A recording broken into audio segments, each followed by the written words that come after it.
Praise the Lord. ദൈവത്തിന്റെ പരിശുദ്ധമായ നാമം വാഴ്ത്തപ്പെടുമാറാകട്ടെ. നാട്ടിൽ ഏകദേശം 9:30 സമയമാകുന്നു. ഇവിടെ 12 മണിയാകുന്നു. ഞങ്ങൾക്ക് രാത്രി 12 മണിയാണ്. കർത്താവിൻ്റെ ദാസൻ എന്നോട് അല്പസമയം വചനത്തിന് സംസാരിക്കണം എന്ന് പറഞ്ഞു. ഞാൻ ആദ്യം ഒരു മടി പറഞ്ഞു, കാരണം ഈ രാത്രി സമയത്ത് അത് വേണ്ട എന്നുള്ള രീതിയിൽ. പക്ഷേ ഞാൻ വിചാരിച്ചു ഇനിയിപ്പോൾ ഞാൻ കടന്നു പോയാൽ ഇനിയിപ്പോൾ എന്നാണ് നിങ്ങളൊക്കെ കാണുന്നതെന്ന് അറിയത്തില്ല. അതുകൊണ്ട് കർത്താവിൻ്റെ ദാസൻ പറഞ്ഞ വാക്കിനെ മാനിച്ച് ചെറിയൊരു വചനധ്യാനത്തിലേക്ക് നമുക്ക് കിടക്കാം. അതിനു മുമ്പായിട്ട് പാസ്റ്റർ പറഞ്ഞ പോലെ കഴിഞ്ഞ ദിവസം തന്നെ ഞാൻ എൻ്റെ ഒരു സാക്ഷ്യം പറഞ്ഞു തരുന്നു. എൻ്റെ പേര് ബ്ലസൻ എന്നാണ്. ഞാൻ ഒരു മാസത്തേക്ക് ഇവിടെ വിസിറ്റിങ്ങിന് വന്നതാണ്. ഞാൻ കഴിഞ്ഞ ദിവസം പോകേണ്ടതായിരുന്നു. എന്നാൽ എൻ്റെ ഒരു സഹോദരൻ പെട്ടെന്ന് ലോകത്തിൽ നിന്ന് മാറ്റപ്പെട്ടതുകൊണ്ട് ഒരാഴ്ചയുടെ അവധി നീട്ടിയെടുക്കേണ്ടതായിട്ട് വന്നു. കാരണം എനിക്ക് സൗദിയിൽ നിന്ന് ഞാൻ വന്നതായിരുന്നു. അവിടുന്ന് ജോലി നിർത്തി വന്നതുകൊണ്ട് എനിക്ക് ചെന്നിട്ട് തിരക്കില്ലാത്തതുകൊണ്ട് അങ്ങനെ ഒരു സാഹചര്യം ലഭിച്ചു. ആ സംസ്കാര ശുശ്രൂഷയ്ക്ക് കൂടെ പങ്കുചേർന്നതിന് ശേഷം സാവകാശം പോകുന്ന ഒരു ധാരണയിൽ ടിക്കറ്റൊക്കെ മാറ്റിയെടുത്തു. ഞാൻ മറ്റു കാര്യങ്ങൾ പറഞ്ഞ് സമയം കളയാൻ താല്പര്യപ്പെടുന്നില്ല. നമുക്ക് സമയം പോയെന്ന് എനിക്കറിയാം. എങ്കിലും അല്പനേരത്തെ ചിന്തയ്ക്കായിട്ട് നമുക്കൊരു വേദവാക്യം വായിക്കാം. 2-ാം സങ്കീർത്തനം അതിൻ്റെ 12-ാം വാക്യം, അവസാന വാക്യം, അതിൻ്റെ പ്രാരംഭ ഭാഗം ആർക്കെങ്കിലും ഒരാൾക്ക് ഒന്ന് വായിക്കാം. സങ്കീർത്തനം 2:12 അതിൻ്റെ പ്രാരംഭ ഭാഗം. ജാതികൾ കലഹിക്കുന്നതും വംശങ്ങൾ വ്യർത്ഥമായി നിരൂപിക്കുന്നതും അവൻ കോപിച്ചിട്ട് നിങ്ങൾ വഴിയിൽ വെച്ച് നശിച്ചു പോകാതിരിപ്പാൻ പുത്രനെ ചുംബിപ്പി. മതി. 2-ന്റെ പ്രാരംഭ ഭാഗമാണ് നമ്മൾ വായിച്ചത്. അവൻ കോപിച്ചിട്ട് നിങ്ങൾ വഴിയിൽ വെച്ച് നശിക്കാതിരിപ്പാൻ പുത്രനെ ചുംബിപ്പി എന്നുള്ള ഒരു ഭാഗമാണ് നമ്മൾ വായിച്ചത്. ഞാൻ വലിയൊരു പ്രസംഗത്തിനൊന്നുമല്ല, എന്നാലും കർത്താവിൻ്റെ ദാസൻ പറഞ്ഞപ്പോൾ അത് അനുസരിക്കാന്നുള്ള ഒരു ഇതുകൊണ്ട് ഞാനത് ചെയ്യാമെന്ന് വെച്ച് ആണ്. എന്തെങ്കിലും തെറ്റുകുറ്റങ്ങളൊക്കെ വന്നാൽ നിങ്ങൾ ക്ഷമിക്കുക. കാരണം എന്നെക്കാട്ടിൽ പ്രസംഗിക്കാനും മറ്റു കഴിവുള്ളവരൊക്കെ ഈ ലൈനിലുണ്ടെന്ന് എനിക്കറിയാം. ഞാൻ ഒരു നേഴ്സാണ്, അല്ല ഒരു പാസ്റ്ററല്ല. അപ്പോൾ അതുകൊണ്ട് നിങ്ങൾ എന്നെ ക്ഷമിക്കുമെന്ന് ഞാൻ വിശ്വസിക്കുന്നു. വഴിയിലുണ്ടാകുന്ന ഒരു പോരാട്ടം എന്നുള്ളൊരു വിഷയത്തെപ്പറ്റി അല്പനിമിഷങ്ങൾ നിങ്ങളുമായിട്ട് ഷെയർ ചെയ്യാമെന്ന് കർത്താവിൽ ശരണപ്പെടുന്നു. ക്രിസ്ത്യ ജീവിതം നമുക്ക് പോരാട്ടത്തോട് തുലനം ചെയ്യാം. നാം എല്ലാവരും കളിക്കളത്തിലല്ല നിൽക്കുന്നത്, മറിച്ച് നാം ഒരു പോർക്കളത്തിലാണ് നിൽക്കുന്നതെന്ന് നാം മനസ്സിലാക്കണം. എനിക്കും നിങ്ങൾക്കും എതിരെ എപ്പോഴും വ്യാപരിച്ച് പോരാടുന്ന ഒരു അന്ധകാര ശക്തിയുണ്ട്. കാരണം അത് എഫേസ്യർ 6:12 നമ്മൾ വായിക്കുമ്പം കാണുന്നു. നമുക്ക് പോരാട്ടമുണ്ടെന്ന് അവിടെ കാണുന്നുണ്ട്. നിങ്ങൾക്കൊക്കെ ഞാൻ പറഞ്ഞല്ലോ, എന്നെക്കാളും കാര്യമായിട്ട് വചനങ്ങൾ അറിയാവുന്നതാണ്. എന്നാൽ എഫേസ്യർ 6:12 നാം പഠിക്കുമ്പം കാണുന്നുണ്ട്, അവിടെ ഒരു പോരാട്ടത്തെ പറ്റി കാണുന്നുണ്ട്. അപ്പോൾ നാം എല്ലാവരും ഒരു വഴിയാത്രക്കാരാണ്. നിത്യജീവൻ്റെ വഴിയിലൂടെ യാത്ര ചെയ്യുന്ന വീണ്ടെടുക്കപ്പെട്ട ദൈവമക്കളാണ് നാം. അപ്പോൾ ഇസ്രായേൽ മക്കളുടെ ചരിത്രങ്ങളൊക്കെ നമുക്കറിയാം. ഇസ്രായേൽ മക്കൾ 40 വർഷം മരുഭൂമിയിൽ യാത്ര ചെയ്ത ശേഷമാണ് വാഗ്ദത്ത കനാനിൽ പ്രവേശിച്ചത്.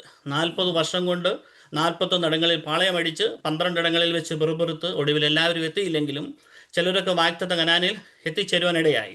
എന്നാൽ ഇവർ വാഗ്ദത്ത കനാനിൽ എത്തിച്ചേർന്നു കുറച്ച് പേരെങ്കിലും ഞാൻ പറഞ്ഞു. എന്നാൽ ഇവരുടെ വഴിയാത്രയിൽ ഇവർക്ക് നിരവധി പോരാട്ടങ്ങൾ, ഞാൻ പറഞ്ഞല്ലോ, ഇവരുടെ ജീവിതത്തിൽ നിരവധി പോരാട്ടങ്ങൾ ഉണ്ടാകുവാനിടയായി. അതിൽ ഒന്നാമത്തെ പോരാട്ടമാണ് അമാലേക്കിൻ്റെ പോരാട്ടം. നിങ്ങൾക്കൊക്കെ അറിയാവുന്ന വിഷയമാണ് അമാലേക്കിൻ്റെ പോരാട്ടം. ആരാണ് അമാലേക്ക്? അമാലേക്ക് എന്ന് പറഞ്ഞു കഴിഞ്ഞാൽ നമുക്കറിയാം, യേശാവിൻ്റെ കൊച്ചുമകനാണ് അമാലേക്ക്. അമാലേക്ക് വാഗ്ദത്ത പ്രകാരം ജനിച്ചവനല്ല, അവൻ ജഡപ്രകാരം ജനിച്ചവനാണ്. അപ്പോൾ ഈ അമാലേക്കിൻ്റെ പോരാട്ടം എന്ന് പറയുന്നത് ഇതെന്തിനെ കാണിക്കുന്നു ചോദിച്ചു കഴിഞ്ഞാൽ ജഡത്തെ കാണിക്കുന്നു. എന്നുവരെ നമുക്ക് ഈ പോരാട്ടം ഉണ്ടെന്നറിയാമോ? പെട്ടെന്നൊരു വാക്യം വായിച്ചിട്ട് പുറപ്പാട് 17:16 ഒന്ന് വായിച്ചാട്ടാ.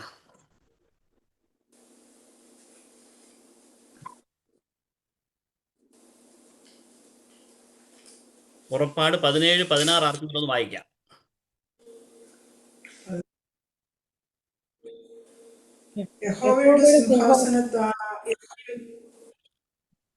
അമ്മാലേക്കിനോട് തലമുറ തലമുറയായി യുദ്ധമുണ്ട് എന്ന് അവൻ പറഞ്ഞു. തലമുറയായി യുദ്ധമുണ്ടെന്ന് പറഞ്ഞു കഴിഞ്ഞാൽ ഒറ്റ വാക്കി പറഞ്ഞാൽ നമ്മുടെ മരണം വരെ. കാരണം നമ്മുടെ ശരീരത്തിൻ്റെ വീണ്ടെടുപ്പ് വരെ നടന്നിട്ടില്ല. അപ്പോൾ ഈ പോരാട്ടം നമുക്ക് നമ്മുടെ മരണം വരെ ഉണ്ടെന്നാണ് നമ്മൾ തിരുവചനം വായിക്കുമ്പോൾ നമുക്ക് മനസ്സിലാക്കാൻ സാധിക്കുന്നത്. എന്നാൽ ഈ പോരാട്ടം എവിടെ വെച്ചാണ് തുടങ്ങിയത്? ഒന്നാമത്തെ പോരാട്ടം ഞാൻ പറഞ്ഞ അമാലേക്കിൻ്റെ പോരാട്ടമാണ്. ഇത് ജഡത്തെ കാണിക്കുന്നു. ഇത് നമ്മുടെ മരണം വരെയുണ്ട്. ഈ പോരാട്ടം എവിടെ വെച്ചാണ് തുടങ്ങിയതെന്ന് അറിയാമോ? പുറപ്പാട് 17:8 ഒന്ന് വായിച്ചേ. അതുകൊണ്ട്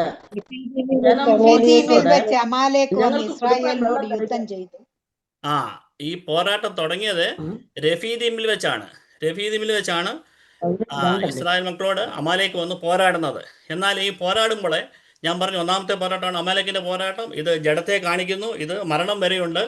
എന്നാൽ ഈ പോരാട്ടം തുടങ്ങിയത് രഫീദീമേ വെച്ചാണ്. എന്നാൽ ഇത് എതിലേക്കൂടാണ് ഈ പോരാട്ടം വന്നത് നിങ്ങൾക്കറിയാമോ? പിൻപിൽ കൂടി. പിമ്പിൽ കൂടി. ആവർത്തനം 25:17 അത് കിടപ്പുണ്ട്. സമയക്കുറവുകൊണ്ട് വാക്യം വായിക്കണമെന്നില്ല. പിമ്പിൽ കൂടാണ് ഇത് വന്നത്. എന്നാലും അതൊന്ന് വായിച്ച്.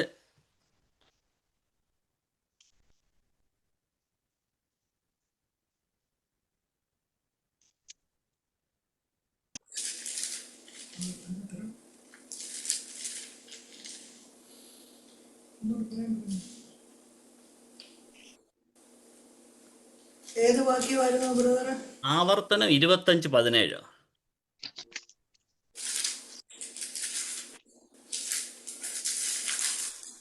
ആകയാൽ ദൈവമായ യഹോവ നിങ്ങൾ മിസ്രൈമിൽ നിന്ന് പുറപ്പെട്ടു വരുമ്പോൾ വഴിയിൽ വെച്ച് അമാലേക്ക് നിന്നോട് ചെയ്തത്, അതെ ആ വാക്യം. അവൻ ദൈവത്തെ ഭയപ്പെടാതെ വഴിയിൽ നിന്റെ നേരെ വന്ന് നീ ക്ഷീണിച്ചും തളർന്നു ഇരിക്കുമ്പോൾ നിന്റെ പിന്നണിയിലുള്ള ബലഹീനനെയൊക്കെയും സംഹരിച്ച കാര്യം തന്നെ ഓർത്തുകൊള്ളുക. മതി. ആവർത്തനം 25:17 പറയുന്നു ഇവർ വന്നത് പിന്നിൽ കൂടാണ്. പിന്നിൽ കൂടെ വരാൻ കാരണം അവിടെ പറയുന്നുണ്ട്. എന്താണ്? ക്ഷീണിച്ചും തളർന്നും പോയവരാണ് പിന്നിലിരിക്കുന്നത്, അല്ലേ? അവര് ക്ഷീണിച്ചും തളർന്നും പോയത് കൊണ്ടാണ് അമാലേക്ക് അവരെ പരാജയപ്പെടുത്തുന്നത്. കാരണം ക്ഷീണിച്ചും തളർന്നും പോയവർ പിന്നിലിരിക്കുന്നതാണ്. ഇപ്പം നമുക്കൊക്കെ അനുഭവമുണ്ട്. നമ്മുടെയൊക്കെ സഭകളിൽ ഇവിടത്തേക്കെന്ന് പറഞ്ഞു കഴിഞ്ഞാൽ സഭകളിൽ അധികം പേര് ഞാൻ കണ്ടിട്ടില്ല ഇവിടെ വന്നിട്ട്. സൗദിയിലൊക്കെ എന്ന് പറഞ്ഞാൽ ഞങ്ങൾക്ക് ഒരു സഭയുണ്ടെങ്കിൽ അത് നിറച്ച ആൾക്കാരാണ്. അപ്പം നാട്ടിലെയൊക്കെ സഭകളിൽ എന്ന് പറഞ്ഞാൽ വലിയ സഭയായിരിക്കും. നമുക്ക് അതിനകത്തൊരു 4-1 ഇരിക്കാൻ പോലും ആൾക്കാർ കാണത്തില്ല. എങ്കിലും അവിടെ നമുക്ക് ശ്രദ്ധിച്ചു കഴിഞ്ഞാൽ ഒരു കാര്യം കാണാം, കുറച്ച് പേര് പുറയിലായിരിക്കും ഇരിക്കുന്നത്. അപ്പം ഇത് പഠിച്ചു കഴിഞ്ഞപ്പോഴാണ് മനസ്സിലായേ പുറകെ ഇരിക്കുന്ന ആരാന്നുള്ളത്. ക്ഷീണിച്ചും തളർന്നും പോയവരാണ് പുറകിലിരിക്കുന്നത്. അപ്പോൾ നമ്മളൊക്കെ നാട്ടിൽ ചെന്ന് കഴിഞ്ഞാൽ നമ്മളൊക്കെ കാണാൻ സാധ്യതയുണ്ട്. സഭകളിലൊക്കെ ചെന്ന് കഴിഞ്ഞാൽ എല്ലാവരും മുമ്പിലിരിക്കത്തില്ല. സ്ഥലമുണ്ടെങ്കിലും പുറകിലിരിക്കുന്ന കുറച്ച് പേരെ നിങ്ങൾക്ക് കാണാൻ ഒരുപക്ഷെ സാധിക്കും. ഞാൻ കണ്ടിട്ടുണ്ട്. അപ്പോൾ ഇവർ ക്ഷീണിച്ച് തളരാൻ കാരണം എന്താണ്? ഇവർക്ക് ഭക്ഷണ പദാർത്ഥം ഇല്ലാഞ്ഞിട്ടാണോ ഇവർ ക്ഷീണിക്കാൻ കാരണം? അല്ല. ഇവർക്ക് എന്തുവാണ് ഇസ്രായേൽ മക്കൾക്ക് ആദ്യം കൊടുത്ത ഭക്ഷണം എന്തുവാണ്? നമുക്കറിയാം, മന്ന.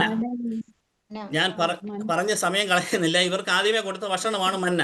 മന്നയെ പറ്റി 3 കാണുന്നത്. പുറപ്പാട് 16:31 വായിച്ചേ. പുറപ്പാട് പുസ്തകം 16-ാം അധ്യായം 31-ാം വാക്യം. ഇസ്രായേല്യർ ആ സാധനത്തിന് മന്ന എന്ന് പേരിട്ടു. അത് കൊത്താമ്പലരി പോലെയും വെള്ള നിറമുള്ളതും തേൻ കൂട്ടിയ ദോശയോടൊത്ത രുചിയുള്ളതുമായിരുന്നു. മതി. അവിടെ കാണുന്നത് ഇത് തേൻ കൂട്ടിയ ദോശയോട് ഒത്ത രുചിയുള്ള ഒരു സാധനമാണ് അവർക്ക് കഴിക്കാൻ കൊടുത്തത്, മന്ന. മന്നയെ പറ്റി 3 സംഖ്യ 11:8 വായിച്ചേ. ഞാൻ വേഗത്തിൽ പറഞ്ഞ് അവസാനിപ്പിക്കാം. സംഖ്യ 11:8.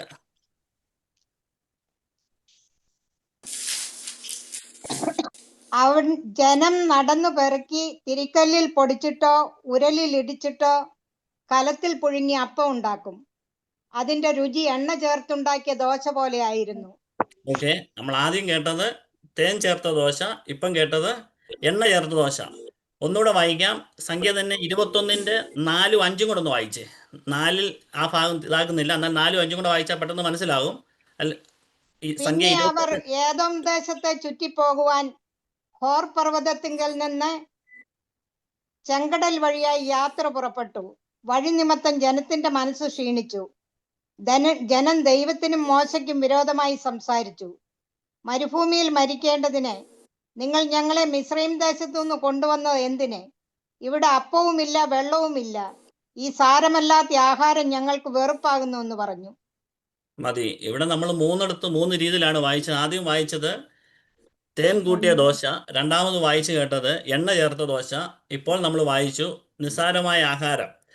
കാരണം ഇത് മന്ന എന്ന് പറയുന്നത് എന്താണ്, എന്തിനെ കാണിക്കുന്നു? മന്ന ക്രിസ്തുവിന് നിഴലാണ്. മന്നയെപ്പറ്റി പറയുമ്പോൾ മന്ന ശക്തന്മാരുടെ ആഹാരം, സ്വർഗീയ ദൂതന്മാരുടെ ഭോജനം, അങ്ങനെ പല രീതിയിൽ അതിനെ ബൈബിളിൽ നമുക്ക് കാണുവാൻ സാധിക്കും. ഞാൻ പറഞ്ഞില്ല, എന്നെക്കാട്ട് കാര്യം നിങ്ങൾക്കെല്ലാം അറിയാവുന്നവരാണ്. അപ്പോൾ ഈ മന്നയെപ്പറ്റി പറയുമ്പോൾ മന്നയെപ്പറ്റി പല കാര്യങ്ങൾ നമുക്ക് എന്താ പറയുന്നത് എക്സ്പ്ലെയിൻ ചെയ്യാൻ വേറെ പറ്റും, നിങ്ങൾക്കൊക്കെ ഒരു പക്ഷെങ്കിൽ പറ്റും. ഞാൻ പറയുന്നത് ഇവിടെ നമ്മൾ 3 രീതിയിലാണ് മന്നയെപ്പറ്റി കണ്ടത്. എന്നാൽ പ്രാരംഭത്തിൽ ഇവർ കഴിച്ചപ്പോൾ ഇതിന് തേൻ കൂട്ടിയ ദോശയാണ്. പിന്നീട് അത് എണ്ണ കൂട്ടി, അതിൻ്റെ രുചി കുറഞ്ഞു. രുചി അവരെ ആ പ്രാരംഭത്തിലുള്ള രുചി ഒരു 8-10 വർഷം കഴിഞ്ഞപ്പോഴത്തേക്ക് അവരുടെ ജീവിതത്തിൽ ഇല്ല.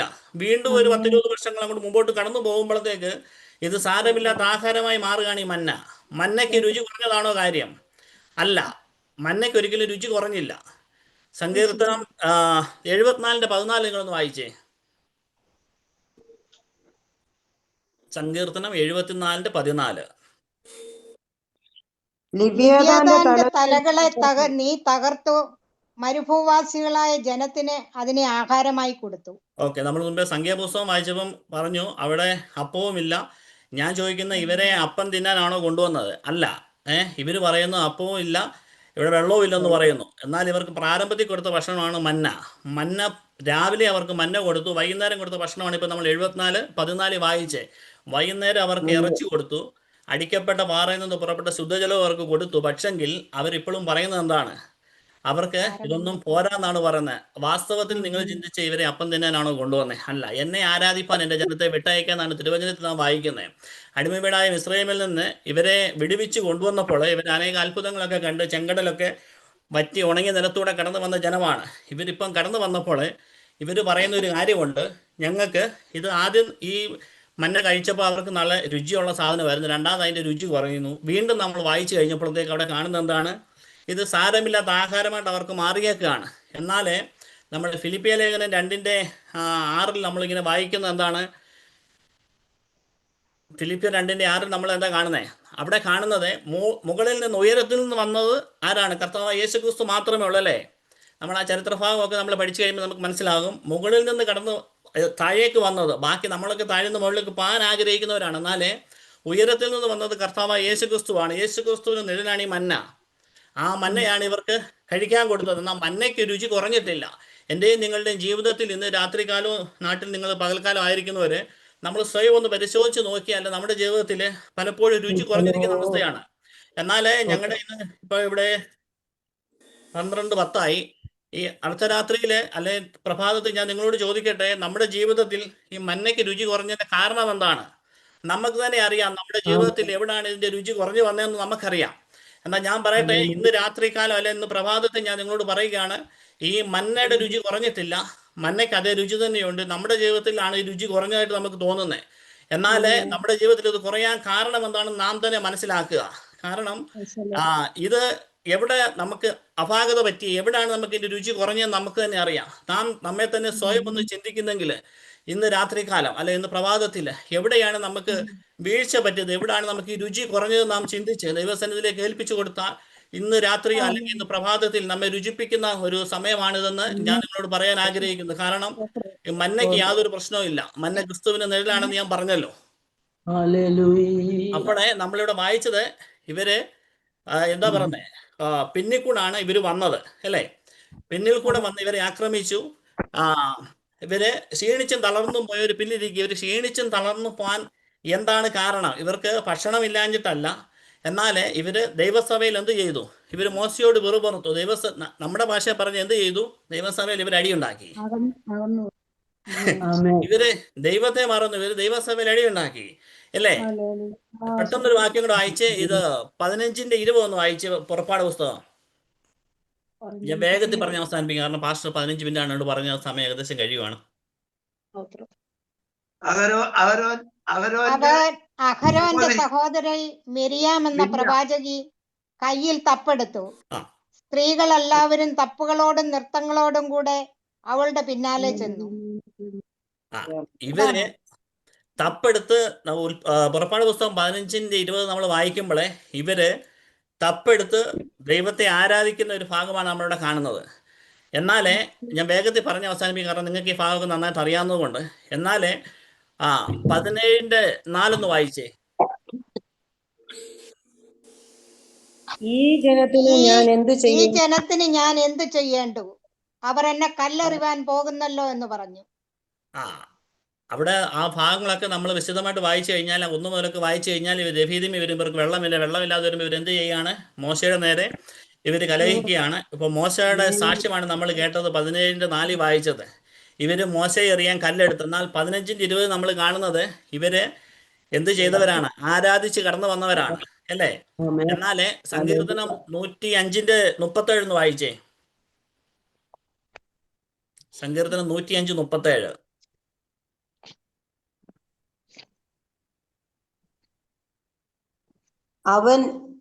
അവൻ അവരെ വെള്ളിയോടും പൊന്നോടും കൂടെ പുറപ്പെടുവിച്ചു. അവരുടെ ഗോത്രത്തിന് ഒരു ബലഹീനനും ഉണ്ടായിരുന്നില്ല. മതി. അവരെ മിസ്രൈമിനെ കൊള്ളയിട്ടിട്ടാണ് അവരിങ്ങോട്ട് കടന്നു വരുന്നത്. ഇവരുടെ കയ്യിൽ ടൺ കണക്കിന് വെള്ളിയും പൊന്നും ഉണ്ടെന്ന് ആർക്കറിയായിരുന്നു? അമാലേക്കിന് അറിയായിരുന്നു. അവർക്ക് നേരത്തെ അറിവ് കിട്ടി. അവർ തക്കം പാർത്തു. താഴെ വായിക്കുന്ന അവരിൽ ഒരു ബലഹീനൻ പോലും ഉണ്ടായിരുന്നില്ലെന്ന്. കാരണം അവരിൽ ഒരു ബലഹീനനും ആ സമയത്ത് ഇല്ലായിരുന്നു. കാരണം ഇവർ തക്കം പാർന്നിക്കുകയാണ്. കാരണം അമാലേക്കിൻ്റെ കുലത്തൊഴിൽ എന്താണ്? കൊള്ളയടിക്കുകയാണ്. അവർ കൊള്ളക്കാരാണ്. അവർ പഠിച്ചിരിക്കുന്നതെന്ന് പറഞ്ഞാൽ മറ്റുള്ളവരെ കൊള്ളയടിക്കുക എന്നുള്ളതാണ് അവരുടെ രീതി. അപ്പോൾ ഇവരുടെ ഇങ്ങനെയുള്ള കാര്യങ്ങൾ വെള്ളിയും പൊന്നും ഉണ്ടെന്നുള്ളത് അവർക്ക് അറിയാം. അവർക്ക് അറിവ് കിട്ടിയത് കൊണ്ട് ഇവരെ തക്കം പാർത്ത് കൊള്ളയടിക്കാൻ വേണ്ടി അവരുടെ പിന്നാലെ കടന്നു വന്നപ്പോൾ നാം കണ്ടു അവിടെ മിരിയാം തപ്പെടുത്ത് ആരാധിക്കുകയാണ്. നമ്മുടെ ഭാഷ തീ കത്തുന്ന ആരാധന നടന്നുകൊണ്ടിരിക്കുമ്പോൾ ഇവർ ആകുന്നൊന്ന് നോക്കിയിട്ട് അവരുടെ അടുക്കിലോട്ട് അടുക്കാൻ പറ്റിയില്ല. എന്നാൽ കുറച്ച് കഴിഞ്ഞപ്പോഴത്തേക്ക് ഇവർ വീണ്ടും കലഹിച്ച് പ്രശ്നം ഉണ്ടാക്കി. ശത്രുവിനറിയാം നമ്മുടെ ആരാധനയൊക്കെ കണ്ടു കഴിഞ്ഞാൽ നമ്മൾ എപ്പോഴെങ്കിലും ക്ഷീണിച്ചു പോകുന്ന അവനൊരു ഉറപ്പുണ്ട്. അതുകൊണ്ടാണ് ഈ 15-20 നമ്മൾ വായിച്ചു. അവർ തപ്പെടുത്ത് നൃത്തം ചെയ്തു. എന്നാൽ 17:4 വന്നപ്പോഴത്തേക്ക് എന്താ സംഭവിച്ചത്? മോശ പറയുന്നത് അവർ കല്ലെടുത്തെന്ന് അവിടെ എഴുതിയിട്ടില്ല. പക്ഷേങ്കിൽ മോശ പറയുന്നത് അവർ കല്ലെറിയുവാൻ ഭാവിച്ചെന്നാണ്. അപ്പം അതിൻ്റെ അർത്ഥം അവരുടെ കല്ലുണ്ട്. അവർ കല്ലെടുത്തു. എന്നാലേ ഇവർ ഈ കല്ലെടുത്ത് കഴിഞ്ഞപ്പോഴത്തേക്ക് അവരുടെ ഇടയിൽ തന്നെ പ്രശ്നം ഉണ്ടായത് മക്കളെ. കാരണം അവർ പരസ്പരം ഭിന്നിച്ചു കഴിഞ്ഞപ്പോൾ എന്ത് ചെയ്തു? കുറച്ച് പേര് അവർ കൂട്ടം കൂടി ക്ഷീണിച്ചും തളർന്നും പോയൊരു പുറകിൽ പോയി. ആ സമയത്ത് എന്ത് പറ്റി? അമാലേക്ക് അവരുടെ ഉള്ളിലേക്ക് കയറി അവരെ ആക്രമിക്കുവാൻ ഇടയായി തീർന്നു. എന്നാലേ ഞാൻ പറഞ്ഞല്ലോ, വേഗം പറഞ്ഞ് അവസാനിപ്പിക്കുക. അമാലേക്കിൻ്റെ ഈ പോരാട്ടം ഉണ്ടായപ്പോൾ മോശയ്ക്ക് ഒരു കാര്യം മനസ്സിലായി. ഇനി ഇങ്ങനെ ഇവരെ വിട്ടു കഴിഞ്ഞാൽ പറ്റത്തില്ല. കാരണം മോശ എന്ത് ചെയ്തേ? പെട്ടെന്ന് അഹരോനും ഹൂരുമായിട്ട് യോശുവയെ പടക്കളത്തിലേക്ക് അയച്ചിട്ട് അടുത്ത ഭാഗങ്ങൾ നമ്മൾ വായിക്കുമ്പം കാണുന്നത് മോശ ദൈവത്തിൻ്റെ വടിയും എടുത്ത് അഹരോനെയും ഹൂരിനെയും കൊണ്ട്, ചേട്ടനെയും അളിയനെയും കൊണ്ട് മലമുകളിലേക്ക് പെട്ടെന്ന് കടന്നുപോയി. അവിടെ ചെന്ന് മോശയുടെ കരം ഉയർന്നിരുന്ന ജനത്തിന് വിടുതലാണ്. മോശയുടെ കരം താഴ്ന്നിരുന്നാൽ എന്താ സംഭവിക്കുന്നത്? അമാലേക്കിനാണ് ജയം. എന്നാൽ മോശ പ്രാർത്ഥിച്ചു തുടങ്ങി. മോശയുടെ കൈക്ക് ക്ഷീണം സംഭവിച്ചെന്ന് അവിടെ നമ്മൾ കാണുന്നു. മോശയുടെ കൈക്ക് ക്ഷീണം സംഭവിച്ചപ്പോൾ അവരെന്താ ചെയ്തേ? ചേട്ടനും അളിയനും കൂടെ എന്ത് ചെയ്തു? ഒരു കല്ലെടുത്തുകൊണ്ട് അതേ മോശ ചരിത്രങ്ങളൊക്കെ നമുക്ക് നന്നായിട്ട് അറിയാം. എന്നാലേ അവർ രണ്ടും കൂടെ എന്ത് ചെയ്ത് ആ കരത്തിന് ഒരു സപ്പോർട്ട് കൊടുത്തു, ഒരു താങ്ങ് കൊടുത്തുകൊണ്ട് മോശയ്ക്ക് വലങ്കൈക്ക് ഒരു എന്താ പറയുന്നത്, കൂട്ടായ്മയുടെ ഒരു വലങ്കരം കൊടുത്തുകൊണ്ട് ആ കരത്തിനൊരു സപ്പോർട്ട് കൊടുത്തുകൊണ്ട് അവര് അവിടെ ആയിരുന്ന ഒരു ഭാഗം നമ്മൾ വായിക്കുന്നു. അപ്രകാരം നമുക്കും പരസ്പരം കൂട്ടായ്മയുടെ വലങ്കരം കൊടുത്തുകൊണ്ടായിരിക്കാൻ ദൈവം നമ്മെ സഹായിക്കട്ടെ എന്ന് പറഞ്ഞുകൊണ്ട് ഞാൻ വാക്കുകളെ ചുരുക്കുന്നു. ദൈവമായ കർത്താവ് വിവചനങ്ങളെ നമ്മെ സഹായിക്കുമാറാകട്ടെ. ദൈവം അനുവദിച്ചാൽ ഞാൻ 27-ാം തീയതി രാത്രിക്ക് വീണ്ടും നാട്ടിലേക്ക് കടന്നുവാൻ ആഗ്രഹിക്കുന്നു. 29-ന് രാവിലെ കൊച്ചിയിൽ എത്തിച്ചേരുന്നുള്ള പ്രതീക്ഷയോടെ പ്രാർത്ഥനയോടെ ആയിരിക്കുന്നു. ദൈവമക്കളെ എന്നെ ഓർത്ത് പ്രാർത്ഥിക്കുക. തുടർന്നും പ്രാർത്ഥനയിൽ ഓർത്തില്ലെങ്കിൽ ഓർക്കുമ്പോൾ പ്രാർത്ഥിക്കാൻ ഉറപ്പ് തരുന്നു. കാരണം നിങ്ങളുടെ എല്ലാവരുടെ മുഖമൊന്നും എനിക്ക് ഓർമ്മ വരുന്നില്ല പെട്ടെന്ന് ഇന്നത്തോടെ കാണുന്നതുകൊണ്ട്. എങ്കിലും ഓർക്കുമ്പോൾ ഞാൻ പ്രാർത്ഥിക്കാമെന്ന് പറഞ്ഞുകൊണ്ട് ഞാൻ എൻ്റെ വാക്കുകൾക്ക് വിരാമം കുറിക്കും. ദൈവമായ കർത്താവ് നമ്മെ സഹായിക്കുമാറാകട്ടെ.